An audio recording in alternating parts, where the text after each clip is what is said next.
falar do jato supersônico tricolor que venceu o Palmeiras em casa. O Fluminense vence no Maracanã.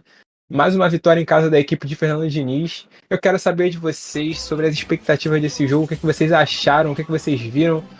Dê aí a análise de vocês, meus amigos. Começa aí com... Cara, não lembro dos palpites. Eu falei 2x2, você falou 1x1. 1x1, falei 1x1. Eu lembro do palpite do Vini agora, velho. Acho que ele foi junto com um de nós. Acho que todo mundo foi empate. Não, a gente no começo falou que ia anotar. Todo palpite a gente vai anotar pra ver. Vai fazer um ponto corrido, vai ter um campeão. Ranking dos Pós Arena e todo mundo que comentar a gente anota, não damos merda nenhuma. Ó, 14 pessoas. Mas vou começar hoje pelo Arthur. O que você achou desse jogo, Arthur? Você gosta de falar do Fluminense? Toda vez eu falo isso. Porque você adora falar de Fluminense, de Fernando Diniz, de Paulo Henrique Ganso, de John Arias. Fala aí, Arthur. Cara, então, concluindo não, mas continuando o que eu tava falando aqui, todo mundo errou o palpite porque todo mundo imaginou que fosse ser um empate aqui, né? O Palmeiras é sempre um adversário muito difícil, mesmo fora de casa, e o Fluminense vem num momento um pouco... Não sei se complicado é a palavra certa, mas vem num momento um pouco irregular da temporada, né? Alguns tropeços fora de casa, algumas atuações que não são tão boas assim. Mas eu acho que dentro de casa o time se reforça muito, cara. E essa foi uma partida que a gente pôde ver isso mesmo com o Fluminense um pouco mexido, né? Porque o Fluminense não teve toda a sua força para entrar em campo. Eu até separei aqui os destaques do time. Os desfalques do time, no caso. O time entrou em campo sem o Felipe Melo, sem o Lima, Ganso e Keno por opção técnica. Se a gente for olhar por suspensão, o time não teve o Nino e o André. Ou seja, dessa galera toda que a gente tá falando aqui, eu citei nomes muito importantes, né? A gente tá falando de um Ganso... Fala, Vini, quer falar? Lima, o May? Não. Cara, eu vi a carinha dele, eu sabia que ele ia fazer essa piada, mano. Eu sabia que ele ia falar alguma coisinha, mano. Ele tava tentando abrir a boca aqui pra falar. Mas, para com isso. Cara, ninguém nunca vai entender essa piada nossa. Nunca. Mas enfim, voltando aqui ao meu raciocínio. Os nomes que eu citei aqui são nomes muito importantes pro Fluminense e que em algum momento da temporada, quando eles estiveram de fora, o cenário foi preocupante, né? A gente tá falando aqui de um André, que possivelmente é o melhor volante do Brasil. A gente tá falando de um Paulo Henrique Ganso, que quando tá em boa forma, talvez o melhor camisa 10 do Brasil. Enfim, a gente tem o Felipe Melo, que pode ser importante. A gente tem o Lima, que a gente já citou aqui, que foi que é um jogador quase que um coringa ali do Fluminense, que atua em várias funções, que pode fazer tudo em campo. Mas esses jogadores que poderiam, quando estão de fora, significar alguma coisa ruim para o Fluminense, não foi o caso nesse sábado, né? Porque, enfim, o Fluminense ele mostrou um bom futebol. Mesmo com os desfalques, a gente imaginava que mesmo se o Fluminense fosse pra cima e fosse tentar a vitória, às vezes pudesse encontrar alguns empecilhos, né? Falar, caramba, a gente não tá conseguindo construir com a mesma qualidade, a gente não tá conseguindo chegar tão longe quanto a gente pode chegar. E nessa partida o time soube se arriscar. O Fernando Diniz soube usar bem as peças que ele tinha à disposição ali, e se arriscou até o ponto certo. Eu acho que se o Fluminense tivesse se lançado mais ao ataque, talvez ficado mais exposto, poderia sofrer do que sofreu no final, quando o Palmeiras foi mais para cima, mas é um outro contexto. O time já tinha perdido o Lelê por expulsão, já tinha feito as 5 substituições, é óbvio que o nível do time vai cair um pouco. Mas, cara, eu acho que esse jogo, é interessante falar uma coisa aqui, porque, se eu não me engano, naquela derrota do Fluminense, não lembro contra quem foi agora, se foi contra o Curitiba ou se foi contra algum outro time. Mas eu falei sobre os números da partida, e como você analisar só os números frios, pode ser uma coisa que deixa a sua análise um pouco... Putz, me fugiu a palavra agora, mas você pode se perder na análise e não reflete 100% o que foi o jogo. Igual eu falei, naquela partida o Fluminense perdeu, teve mais posse de bola, mais finalização, mas não foi melhor em campo. Hoje, no caso sábado, aconteceu justamente o contrário. O Palmeiras teve mais finalização, o Palmeiras teve mais posse de bola, mas foi o Fluminense que controlou o jogo. O Fluminense soube controlar bem o jogo, soube o que fazer com a bola, lembrando até mesmo aqueles momentos, não sei se áureos do Fernando Diniz no Fluminense, mas mostrou que, cara, o time ainda tem o que oferecer, sabe? O time ainda sabe jogar com a bola, o time ainda sabe o que fazer, mesmo com essas adaptações e nem sempre com a força total disponível, né? O Maurício botou aí na tela o destaque do jogo, John Kennedy, cara, excelente partida. o jogo contra o Cuiabá foi o jogo que eu fui, ele jogou e eu vim aqui falar sobre ele aquela vez. Eu falei assim, cara, dá pra ver que o John Kennedy é um bom jogador, ele tem potencial, mas ele ainda é muito novo e a gente ainda percebe que ele erra muito, né? Nessa tomada de decisão, às vezes por estar muito ansioso, às vezes por querer resolver logo, às vezes por falta de experiência mesmo, normal. Mas nessa parte ele mostrou ser o John Kennedy que a gente quer ver e que a gente acredita que ele pode ser. Fez a jogada que, né, levou ao pênalti do Fluminense, que o John Ares marcou o gol, e depois fez o segundo gol numa jogada que, cara, primeiro ele teve muita calma ali pra tirar do marcador, e acho que o John Ares, que rouba a bola dele, chuta em cima do goleiro, ele pega o rebote e marca o gol, até então 2-0, se eu não me engano, depois do Palmeiras. Sim, isso aí, certinho.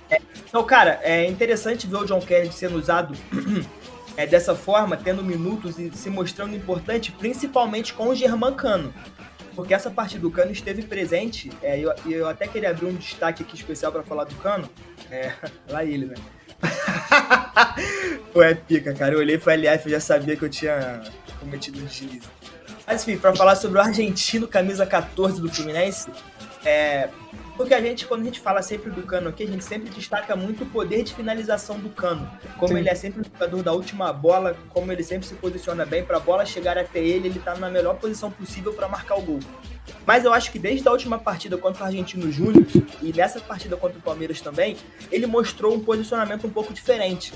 Porque nesse esquema do Fernando Diniz com 2 centroavantes, o Cano, que geralmente é o cara de área, atuou mais recuado.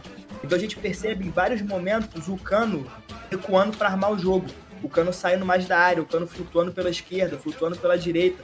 Tanto que, no gol do John Kennedy, aquela bola na entrada da área, na diagonal, é uma clássica bola que o Cano ia pegar, caiu na perna direita, ele ia dar um chute pro gol e beleza. Mas não, ele pegou, levantou a cabeça, viu o John Kennedy passando e tocou a bola para ele. Eu tenho até um número aqui, que o Cano, no número de passes dele, é algo que demonstra bem isso. Ele acertou 85% nos passes, teve acerto de 23 e errou só 4 passes no jogo. Então, um jogador que, mesmo sendo um camisa 9, vem servindo também como um armador, como quase que um meio atacante, um falso 9 de fato, para a equipe do Fernando Diniz nessas 2 últimas partidas. E eu acho que é uma função que ele pode fazer, assim, óbvio, pode masterizar melhor e pode se especializar nisso. E caso ele se especialize, é uma arma muito forte que o Fluminense tem. Porque se a gente fala do Germancano muito próximo da área e sempre muito perigoso, quando esse jogador que tem uma gravidade muito forte recua, ele abre espaço, ele pode armar jogadas, ele tem um bom passe e às vezes pode chegar também como elemento surpresa. Então, acho uma marcação também, né, cara? Com certeza. Porque então, acho como ele é centroavante, o zagueiro acompanha, às vezes não larga e aí abre espaço do cara. Abre espaço, o lateral pode passar, às vezes o meia pode fazer essa infiltração. E até mesmo o próprio John Kennedy, servindo como segundo centroavante ali com ele, pode ganhar mais espaço igual ganhou nessa partida. Então, cara, achei um bom jogo do Fluminense, mesmo com um time mexido, que poderia ter alguns empecilhos, soube se comportar bem, ganhou de um Palmeiras, que sempre é um adversário muito difícil. O Palmeiras tá em uma fase, que não sei o que, blá, blá, blá. Mas é pica ganhar dos caras, irmão. Seja dentro ou fora de casa, o time dos caras é muito bom. E, cara, eu acho que passa um recado muito bom de que o Fluminense consegue se adaptar e tem tudo pra, não ser descartado ainda na temporada, né? A gente sempre fala isso aqui. O time pode ter problema de lesão, pode estar mal, mas, cara, quando o time dos caras encaixa também em relação ao Fluminense, é muito difícil de ser batido. E eu acho que o Fernando Diniz talvez venha mostrando um repertório maior agora, que era o que a gente cobrava dele lá atrás. Cara, então, queria aqui uns comentários rapidinho, a galera tá presente na live, 12 pessoas. Hoje o público tá alto, hein? A galera tá presente aqui. E ó, o Lucão colocou Fluminense jogando no Maracanã, igual o Bayern de 2020 e 2021. Arthur Xavier tá presente. Excelente jogo do JK. Joelma Sampaio, Tia Joelma. Beijo, Tia Joelma. Boa noite, Trio Arena. E o Lucão aqui pra fechar colocou: o Cano jogava assim no Independente Medellín, então ele tem facilidade de jogar como segundo atacante. A gente viu o Cano buscou bastante jogo nessa partida, como você disse, Arthur, mas também finalizou bastante. Até alguns momentos achei até um pouco precipitado algumas finalizações dele, mas já são características dele de já dominar a bola, virar pro gol e chutar. Mas, cara, o Fluminense fez uma excelente partida no Maracanã e eu trouxe alguns números aqui que são interessantíssimos, cara. A gente comentou aqui algumas lives já sobre essa discrepância do Fluminense jogando fora e dentro de casa. O Fluminense, com essa vitória, chegou a 20 jogos invictos como mandante na Série A. A última derrota do Fluminense foi em outubro de 2022. Pô, muito bom. Aproveitamento de 83% em casa, com 15 vitórias e 5 empates, 44 gols marcados e 8 sofridos. Então, cara, mostra que a força do Fluminense no Maracanã é absurda, absurda. É um time que se faz presente mesmo jogando em casa, mostra seu valor. Claro que teve alguns tropeços em competições de mata-mata, teve o jogo contra o Flamengo, tudo mais. Isso aqui a gente tá falando de Campeonato Brasileiro. Mas, cara, mostra que o Fluminense ainda tem chances de brigar pelo título. Porque, pô, o Flamengo tropeçou. O Palmeiras foi adversário direto com o Fluminense conseguiu secar a vitória. Botafogo empatando. Ainda dá uma esperança pro Fluminense. Com certeza. Eu acredito que o Fluminense, sendo um dos times que focar no Campeonato Brasileiro, tem grandes chances de talvez alcançar o Botafogo, que faz uma excelente temporada. Até mais talvez que o Flamengo, que é um time que a gente vai falar aqui mais pra frente, que tem essa inconstância jogando no Campeonato Brasileiro. Então eu vejo o Fluminense como uma grande força do Brasileirão no segundo turno, encaixando assim, jogando bem em casa. Chegou a 31 pontos, tá no G4, tá em terceiro lugar. E, cara, outra notícia que eu quero dar, antes do Vinícius falar, ressaltar aqui também, além da grande partida do John Kennedy, falar também do Fábio, cara. Pô. Excelente partida do goleiro Fábio. E, pô, like a vinho. Quem tava na primeira live lembra dessa referência. Pô, envelhece como um vinho, o cara tá agarrando muito, o Fluminense tá tentando buscar a renovação dele. O Cruzeiro aparentemente está monitorando a situação, mas eu acredito que ele renove com o Fluminense, pelo menos por mais uma temporada, porque, pô, tá bem já ali, já tá consolidado, já tá criando status de ídolo com a camisa tricolor, tem tudo para ser uma renovação aí do Fábio. E eu quero saber de você, Vini. A gente comentou aqui bastante já, mas queria saber as suas análises, seu ponto de vista sobre esse jogo. Cara, então, achei que era um jogo difícil pro Fluminense, por mais que a gente saiba que o Palmeiras não vem tão bem, né, nesses últimos jogos, porém, cara, era um jogo pro Fluminense trazer mais confiança, já que tem uma decisão agora no meio de semana, entendeu? Que é contra o Argentinos Júnior, conseguiu um empate lá, trouxe o jogo pra cá de uma maneira, por exemplo, mais ou menos tranquila até, porque decide em casa, e como você bem trouxe os números, o Fluminense está muito bem dentro de casa, o Lucão até falou aí brincando que parece até o Bayern de 2020 e 2021, um time dominante dentro de casa. Então, é muito importante o Fluminense ter ganhado esse jogo para ter ainda mais confiança e aquilo, pro Diniz ter novos jogadores para confiar. Na minha opinião, Marlon, Danielzinho, John Kennedy fizeram uma ótima partida, tirando os outros jogadores mas que já são consolidados. Por exemplo, o Arias já é consolidado, o Cano já é consolidado, só que esses jogadores se tornam jogadores de confiança, para o Diniz saber como utilizar no momento de adversidade.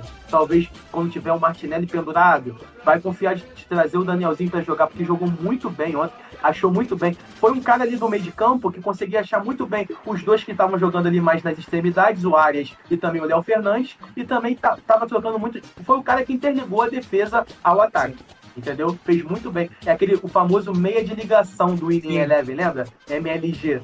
É o meia de ligação, foi o meia de ligação do Fluminense na partida de sábado. E outra coisa muito importante também é que o Fluminense com time misto, quando entrou nesse ano, que eu me lembre, com o time misto, foram 2 derrotas. Uma com o Fortaleza, que foi 4-2, que poderia até ser mais, poderia até ser 6-7, porque o Fortaleza pressionou o jogo todo e o Fábio fez ótimas defesas. E a outra também foi contra o The Strongest lá na altitude. Beleza que, poxa, era um time misto e era contra um time que, na altitude de La Paz é uma altitude de mais de 3 mil metros acima do nível do mar.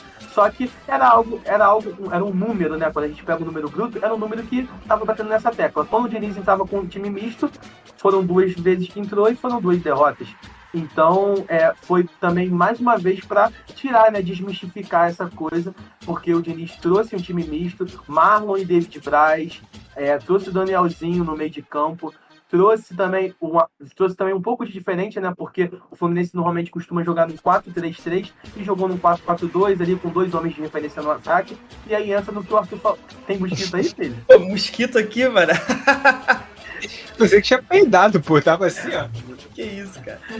Aí, entrou com 2 homens de referência e isso traz muito dinamismo pro ataque do Fluminense, porque é aquilo, o JK tem muita qualidade e o Germancano a gente não precisa nem falar, né? Então, quando um saía da área, puxava a marcação pro outro ter mais espaço, e foi assim que funcionou, foi um jogo muito solidário, principalmente do JK, que sofreu o pênalti e fez o segundo gol. Então, absurda a partida do moleque, ele que tinha saído do Fluminense, foi emprestado para a Ferroviária e jogou o Campeonato Paulista com a Ferroviária, teve alguns problemas disciplinares e tal, estava passando por uma fase não tão boa, mas voltou e está sendo bem aproveitado agora, e esperamos, né, que ele venha sair cada vez mais bem, porque é um jogador que, com certeza, o Diniz sempre vai utilizar assim que possível. Então, pode até brigar por vaga por titular, isso aí a gente não pode falar que não, né? Até porque o Diniz, ele gosta desse dinamismo, ele gosta de ter sempre os jogadores, os jogadores que estão em melhor fase dentro do time titular, né? E tal. Então foi uma boa partida do Flu, e uma partida para adquirir ainda mais confiança para a decisão, que para mim é a decisão do Fluminense, a Libertadores, nesse jogo de volta agora contra a Argentino Júnior. Cara, eu queria ressaltar, você fez um comentário muito interessante sobre o zagueiro Marlon, você falou que ele fez uma boa partida.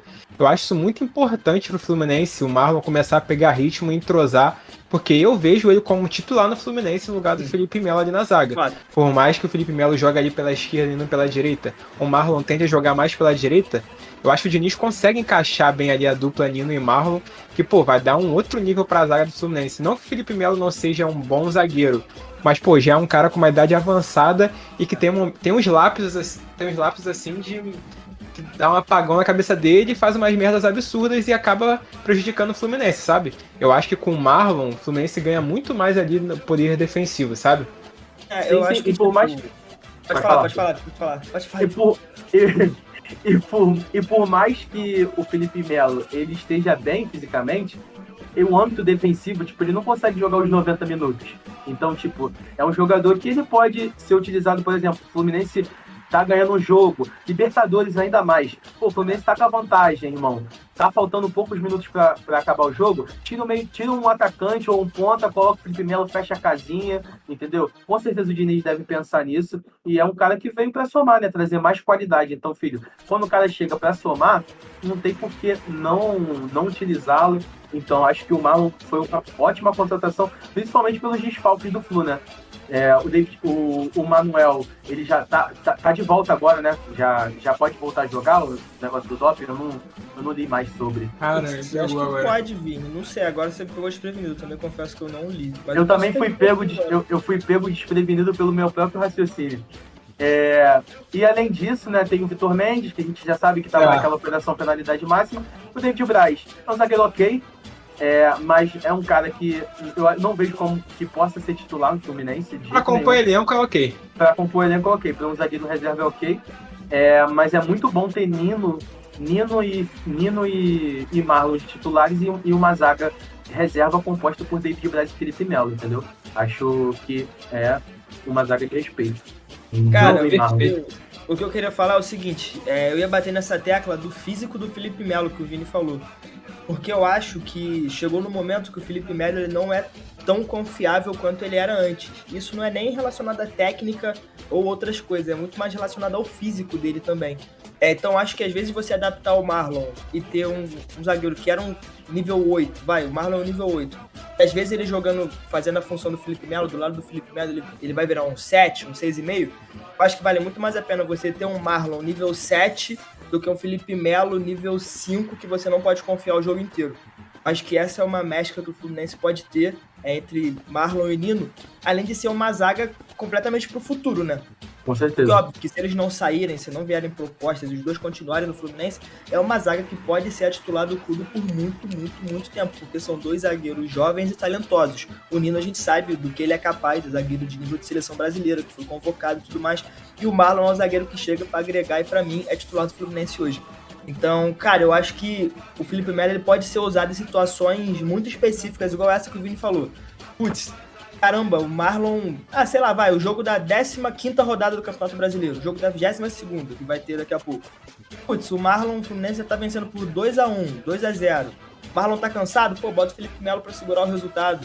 Pô, tá acontecendo alguma coisinha um pouco mais nervosa no jogo? Pô, coloca um cara mais experiente pra ser um xerifão da zaga, controlar mais as emoções e tudo mais. Então, cara, eu acho que os dois podem ser utilizados, às vezes até junto, né? Às vezes se for o caso do Nino, claro. Os dois podem jogar juntos. Mas pra mim a zaga titular do Fluminense perfeita é Marlon e Nino. Ele tem um papel de liderança também dentro do elenco do Fluminense, né? O Felipe Melo. Sim. E é um dos jogadores mais experientes, né? É muito importante você ter... Quando ele veio pro Fluminense, houve até um pouco, Felipe Melo e tal, mas veio com o espírito de vencedor, né?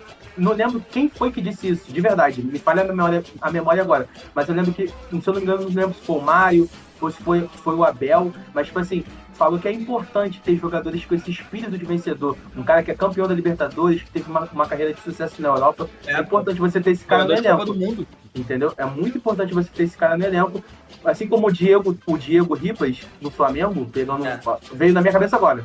Diego Ribas no Flamengo também era importante nesse papel de liderança dentro do elenco, coisas que hoje em dia, por exemplo, no Flamengo é um negócio que falta. Eu ia trazer esse ponto agora. Às vezes a gente fala o Felipe Melo dentro de campo não tá entregando, o Diego dentro de campo não tá entregando, sei lá, jogadores assim, tipo, o D'Alessandro da vida, já quando tava no final de carreira, já não tá conseguindo entregar igual antes. Mas, o papel de liderança desses caras no vestiário é muito forte.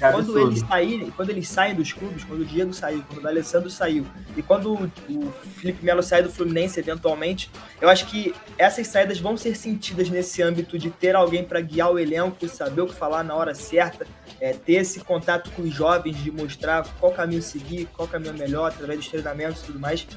Então, cara, eu acho importante ter jogadores desse tipo também.